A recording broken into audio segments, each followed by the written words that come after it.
दोस्तों, आज के इस वीडियो में हम बात करने वाले हैं कि यार ये मैथ सब्जेक्ट को किस तरीके से पढ़ना चाहिए कि ये इंटरेस्टिंग बन जाए और किस तरीके से पढ़ें कि ये समझ में भी आ जाए। और ये बात मैं इसलिए कह पा रहा हूँ सही तरीके से क्योंकि एक टाइम था जब 7th क्लास में मेरे 100 में से 1 नंबर आए थे टेस्ट में, और एक वही टाइम था उसी स्कूल का जब किसी टीचर ने मुझसे कहा था कि बेटा तुम ऐसे स्कूल में क्यों पढ़ते हो, तुम्हें तो किसी अच्छे स्कूल में होना चाहिए था। और जब आगे बढ़ा, जब टीचर बना, तो इन सारी चीजों का जो निचोड़ मैंने निकाला है, क्योंकि बहुत सी बातें हैं जो आप जानते हैं, लेकिन उन सब में कुछ 5 पॉइंट्स मैंने रखे हैं तो आई एम श्योर कि आपको बहुत ज्यादा हेल्पफुल करेंगे। तो दोस्तों बने रहिए आप हमारे साथ। और दोस्तों अभी तक आपने इस चैनल को सब्सक्राइब और नोटिफिकेशन बेल का आइकन ऑन नहीं किया है तो प्लीज ऑन करिए, क्योंकि इससे हमारी आने वाली नई वीडियो की नोटिफिकेशन आपको सबसे पहले मिला करेंगी। तो नमस्कार दोस्तों, मेरा नाम है ब्रीश और स्वागत है आप सभी का महात्मा जी टेक्निकल में।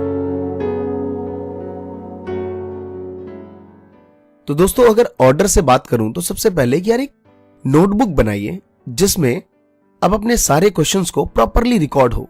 ये सही बात है कि जब आप क्वेश्चंस करते हैं तो आपको लगता है यार कुछ समझ नहीं आ रहा, भाई कुछ नहीं चल रहा आजकल, क्योंकि आपने कोई प्रॉपर नोटबुक बनाई ही नहीं, और बना भी रहे हैं तो कभी आज किया कभी 10 दिन बाद कर रहे हैं। तो इसीलिए सबसे पहले एक नोटबुक बनाइए जिसमें अपने सारे क्वेश्चनों को करिए। कैसे करना है वो आगे मैं बता रहा हूं, बट सबसे पहले एक नोटबुक आपको बनानी है उस सब्जेक्ट की, प्रॉपर अपने लिए, चाहे वो होमवर्क से रिलेटेड हो, स्कूल होमवर्क से रिलेटेड हो, ट्यूशन से रिलेटेड हो, लेकिन एक प्रॉपर फेयर नोटबुक आपकी होनी चाहिए।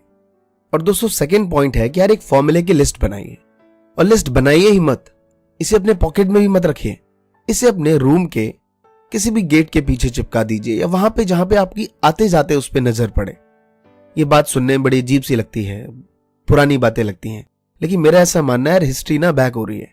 नई नई दौर की फिल्में बनी, लोगों ने 100-100 करोड़ कमा लिए, लेकिन एक ऐसी फिल्म आती है जो राजाओं महाराजाओं के बारे में बताती है और उनसे कहीं ज्यादा ट्रिपल या उससे भी कहीं ज्यादा पैसे कमा के चली जाती है, बाहुबली। तो ऐसी चीजें हैं, कुछ चीजें पुरानी इफेक्टिव बहुत ज्यादा है। तो मेरा ऐसा मानना है कि आप फॉर्मूले रटिए मत, क्योंकि इससे समझ नहीं आएगा, लेकिन जहां कहीं भी आप आते जाते या जहां पे आपकी सबसे ज्यादा नजर जाती है वहां पे उसको चिपका दीजिए, बहुत इफेक्टिव रहेगा। मैं सच कहता हूं, जो फॉर्मूले आपको याद नहीं होते थे, अरे 1 दिन नहीं, 2 दिन नहीं, 4 दिन नहीं, 5वें दिन वो सारी फॉर्मूले आपके माइंड में आ जाएंगे, क्योंकि आप रेगुलर उसे आते जाते देखते रहेंगे। तो एक फॉर्मूले की लिस्ट जरूर बनाइए। तीसरे नंबर पे है कि जब भी आप अपने क्वेश्चंस को करते हैं और आंसर नहीं आता तो कहता है यार अब मूड खराब हो गया भाई, अब मुझसे नहीं हो रहा। क्यों नहीं हो रहा? अगर नहीं हो रहा है तो यार उस टाइम टीचर बनिए अपने आप में और उस क्वेश्चन को दोबारा से रीचेक करिए। और रीचेक करते वक्त ये मत सोचिए कि ये क्वेश्चन आपने खुद करा है, रीचेक करते वक्त ये सोचिए कि किसी और ने करा है और आपका काम है उसे चेक करना। मैं सच कहता हूं 99% कि आपको कुछ ना कुछ ऐसा गलत दिखेगा जो आपको लगेगा अरे हाँ यार इस पॉइंट पे मैं गलत हूं। वो आप ठीक नहीं कर सकते, वो आपके टीचर ठीक करेंगे। कि दोस्त एक सुंदर सी लाइन है कि हीरे को परखना है तो अंधेरे का इंतजार करिए, कि धूप में तो कांच के टुकड़े भी चमकने लगते हैं। ये बात बिल्कुल राइट है कि आपको वहां पे टीचर बनना पड़ेगा।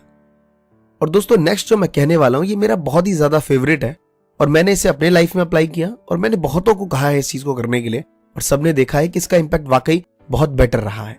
बेटर भी नहीं, बेस्ट रहा है। सिंपल सी सीधी बात मैं ये कहना चाहूंगा कि जब कोई क्वेश्चन आप पढ़ते हैं तो प्रॉब्लम पता है क्या होती है, हम ना उस क्वेश्चन को सोचते हैं कि कंप्लीट अपने माइंड में पूरी तरीके से कर लूं।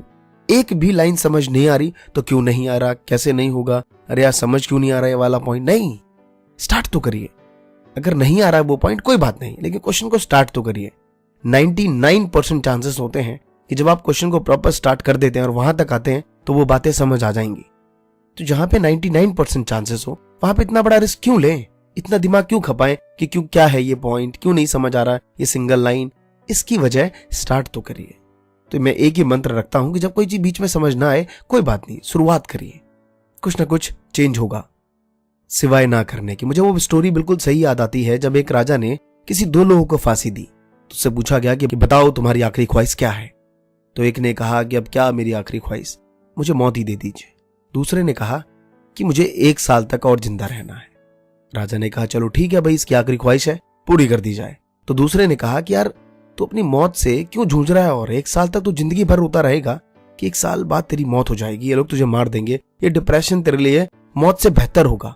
तो पता है उसने क्या कहा? उसने कहा क्या पता 1 साल के बीच में राजा ही ना रहे, या फिर क्या पता मैं किसी और बीमारी की वजह से 1 साल पहले ही मर जाऊं, या फिर क्या पता कुछ ऐसा हो जाए जिससे राजा का मूड बदल जाए। तो चीजें हैं, शुरुआत करिए, मेरा ऐसा हमेशा मानना है। और लास्ट में सबसे मूल मंत्र जो बहुत फेमस है और हम इसे बिल्कुल ही इग्नोर करके रखते हैं कि रेगुलर प्रैक्टिस। 30 मिनट ही दो, लेकिन दो तो सही। हमारी प्रॉब्लम यह है कि जब तक हम 1 घंटा नहीं देंगे तब तक देंगे ही नहीं। अरे 30 मिनट ही सही, उसे दीजिए तो सही। रेगुलर 30 मिनट्स 40 मिनट्स अगर आप देंगे, रेगुलर का यह भी मतलब नहीं होता कि आप रोज पढ़िए, हफ्ते के 7 दिन नहीं, हफ्ते के 4 दिन पढ़िए मैथ्स को, लेकिन 4 दिन दीजिए। ये बहुत ही इफेक्टिव रहता है। और किसी ने क्या खूब कहा है कि चलता रहूंगा, चलने में माहिर बन जाऊंगा, या तो मंजिल मिलेगी नहीं तो अच्छा राही बन जाऊंगा। तो ये राइट है कि रेगुलर प्रैक्टिस बहुत ज्यादा इफेक्टिव रहती है। तो दोस्तों ये थी बातें, और आई एम श्योर आपको ये सारे फॉलो करेंगे तो यार बहुत इफेक्टिव रहती हैं। आप अप्लाई करके तो देखिए। ये सारी बातें मैं फील करता हूं वो मैंने आपसे शेयर की, क्योंकि मेरे दिन का सोने के अलावा सारा टाइम इसी चीज में गुजरता है। स्टूडेंट के सवाल, सर समझ नहीं आ रहा, कैसे पढूं, यही चीजों में गुजर रहा होता है दिन भर। कोई और काम नहीं करता मैं, तो मुझे मालूम है कि क्या प्रॉब्लम्स आती हैं इन सारी चीजों में। तो आई एम श्योर अगर आप इस चीज को अप्लाई करेंगे तो बहुत इफेक्टिव रहेगा। तो धन्यवाद दोस्तों। कैसा लगा आपको ये वीडियो मुझे इंस्टाग्राम पे कमेंट करके जरूर बताइए, और इस वीडियो को शेयर जरूर करिए। धन्यवाद दोस्तों। जय हिंद, जय भारत।